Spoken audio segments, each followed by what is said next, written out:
Hello students, good afternoon to all of you. Myself Pravesh Gupta. मैं आपको आज कक्षा 8 गणित में प्रश्नावली 3.3 का प्रश्न क्रमांक 3 बताने जा रहा हूँ। ठीक है, इसमें कुछ शर्तें दी गई हैं और पूछा है कि क्या यह समांतर चतुर्भुज में ये शर्तें फॉलो होंगी, अप्लाई होंगी कि नहीं होंगी। क्वेश्चन नंबर 3 है, क्या एक चतुर्भुज ABCD समांतर चतुर्भुज हो सकता है यदि कोण D प्लस कोण B बराबर 180 है। ठीक है, तो इसका आंसर होगा कि हाँ हो सकता है, क्योंकि आयत में दो आमने सामने के कोण आपस में जब मिलते हैं तो 90-90 दूनी 180 हो जाता है, लेकिन चतुर्भुज या विषम चतुर्भुज में ऐसा नहीं होता है। ठीक है, फिर दूसरा क्या है, इसका आंसर इस तरह लिखेंगे कि हाँ हो सकता है, परंतु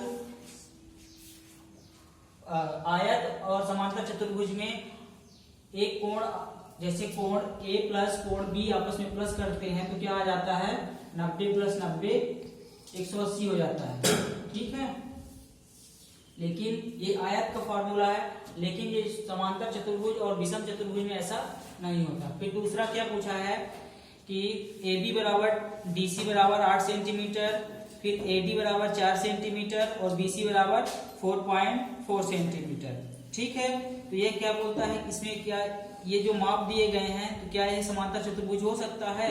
तो इसका आंसर क्या होगा, नहीं, क्योंकि एक समांतर चतुर्भुज में सम्मुख भुजाएं बराबर होती हैं, परंतु AD बराबर BC नहीं होता है।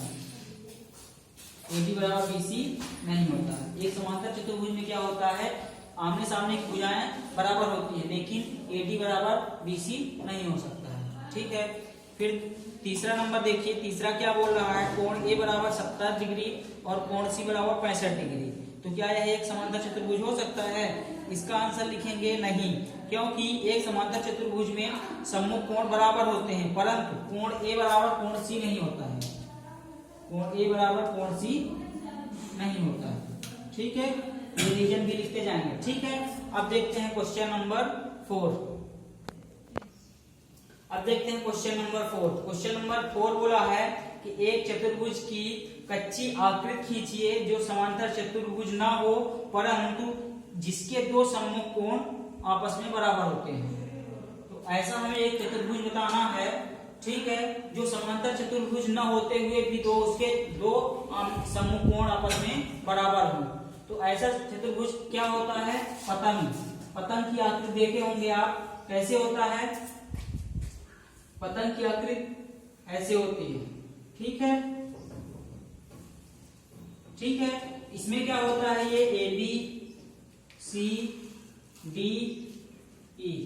ठीक है, इसमें क्या होता है, देखिए ये वाला कैसे होता है, ये आपस में यहाँ पास चतुर्भुज बनाना है, 4 कोण होने चाहिए। ये क्या हो जाएगा, ABC और D। ठीक है, यहाँ पास देखिए ये आपस में बराबर होंगे, क्योंकि जबकि ये समांतर चतुर्भुज नहीं है, फिर भी ये कोण ये आपस में बराबर होंगे। ठीक है, और दूसरा क्या होगा, ये वाला आपस में बराबर होगा। ठीक है, इसका उदाहरण क्या हो जाएगा, पतंग। ठीक है, ये समांतर चतुर्भुज नहीं है, फिर भी इसके दो सम्मुख भुजाएं आपस में बराबर होती हैं।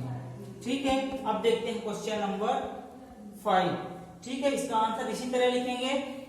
इसमें लिखेंगे कि पतंग एक ऐसा उदाहरण है चतुर्भुज का जिसमें ये समांतर चतुर्भुज न होते हुए भी इसके दो सम्मुख भुजाएं आपस में बराबर होती हैं, दो सम्मुख कोण आपस में बराबर होते हैं। ठीक है, अब देखते हैं क्वेश्चन नंबर 5। अब देखते हैं क्वेश्चन नंबर 5। क्वेश्चन नंबर 5 क्या बोल रहा है, किसी समांतर चतुर्भुज के आसन्न कोणों का अनुपात 3:2 है। समांतर चतुर्भुज के सभी कोणों की माप ज्ञात कीजिए। ठीक है, तो सर्वप्रथम तो पहले हम एक समांतर चतुर्भुज बना लेंगे।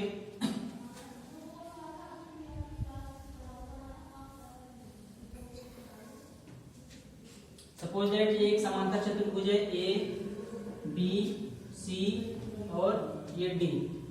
ठीक है, और इसमें दो आसन्न कोणों का अनुपात क्या दिया गया है, 3:2।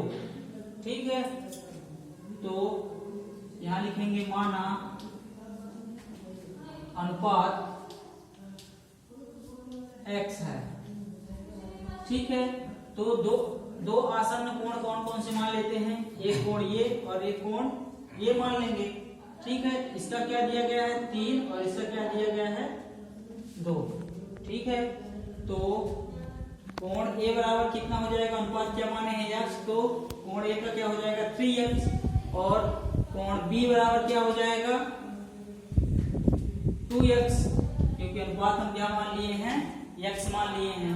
और क्वेश्चन में क्या दिया गया, दो आसन्न कोणों का अनुपात 3:2 है, तो एक कोण क्या हो जाएगा 3x और दूसरा कोण क्या हो जाएगा 2x।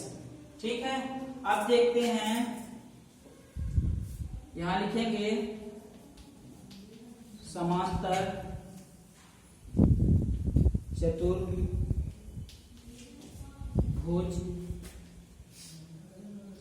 ABCD में।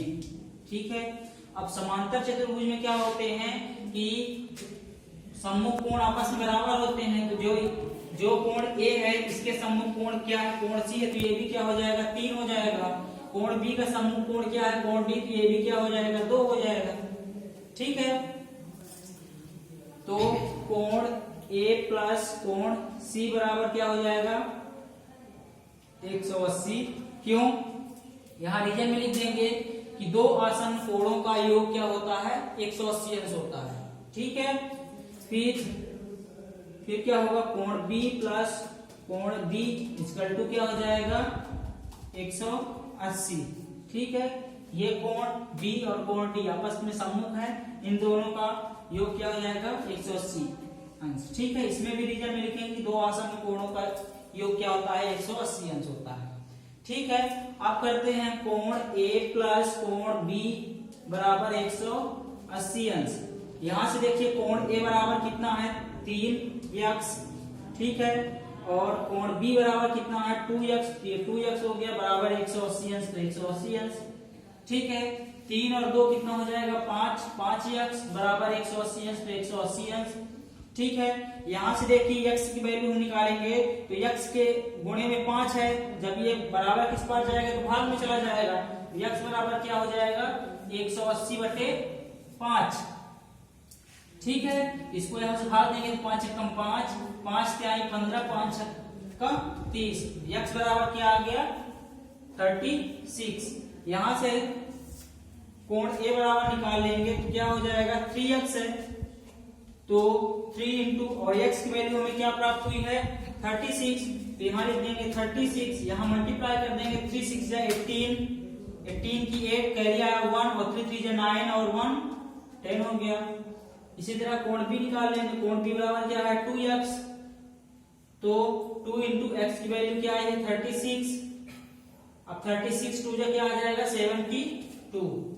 ठीक है, ये दोनों क्या हो जाएंगे आंसर हो जाएंगे। ठीक है, अगला क्वेश्चन नेक्स्ट वीडियो में देखेंगे, तब तक के लिए धन्यवाद। अभी तक में कोई दिक्कत होगी तो कमेंट करके बताइएगा।